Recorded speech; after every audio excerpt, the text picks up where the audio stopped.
एका मुलाखतीच्या दरम्यान अजित पवारांना विधानसभेनंतर शरद पवारांकडे परत जाणार का असा प्रश्न विचारला आणि नेहमीप्रमाणे बिंदास बोलणारे दिलखुलास गप्पा मारणारे अजित पवार यावरती मात्र नो कमेंट असं म्हणून उत्तर दिलं।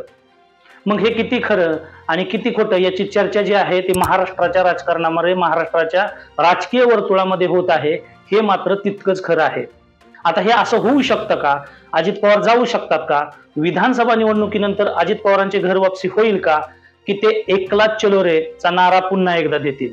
नमस्कार, मी महावीर वाजाळे आणि तुम्ही पाहताय मराठी दस्तक।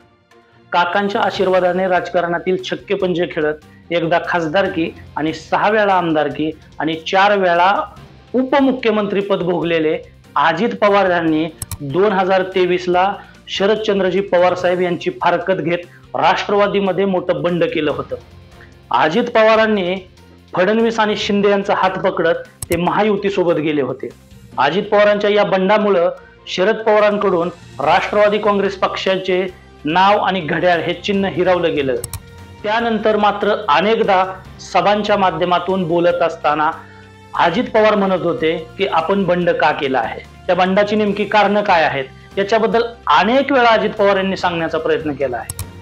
अजित पवार जरी महायुतीमध्ये सामील झाले असले तरी त्यांना अनेकदा महायुतीच्या अनेक नेत्यांकडून डावलण्याचं मोठं काम झालं आहे। शिंदे गट असो किंवा भाजप गट असो, अजित पवारांना महायुतीत अनेकांना घेणं हे पटलंच नाही।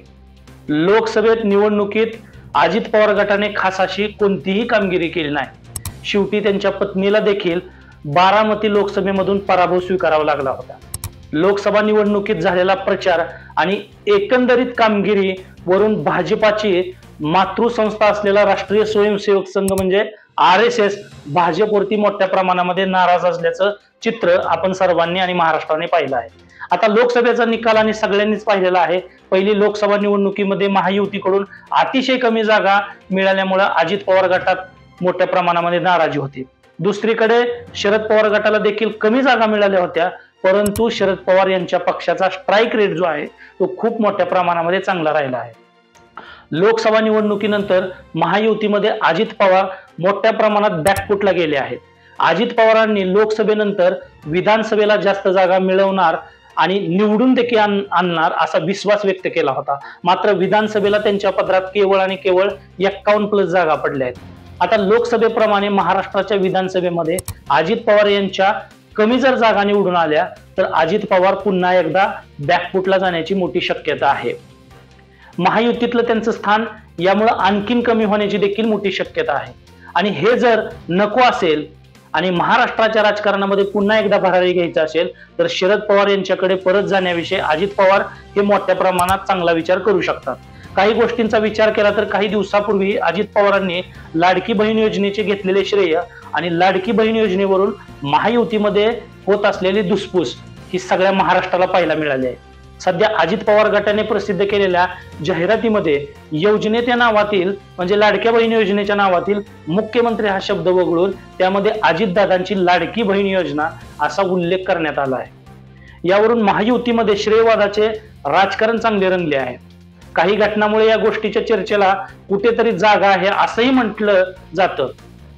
शिवाय वर उल्लेख केला त्याप्रमाणे विधानसभा निवडणुकीमध्ये महायुतीतून लढवत असलेल्या जागावरती अजित पवार यांचा स्ट्राईक रेट जर कमी आला तर स्थानिक स्वराज्य संस्थांच्या माध्यमातून ते स्वतंत्रपणे स्वबळावरती निवडणूक लढवण्याची देखील घोषणा करू शकतात।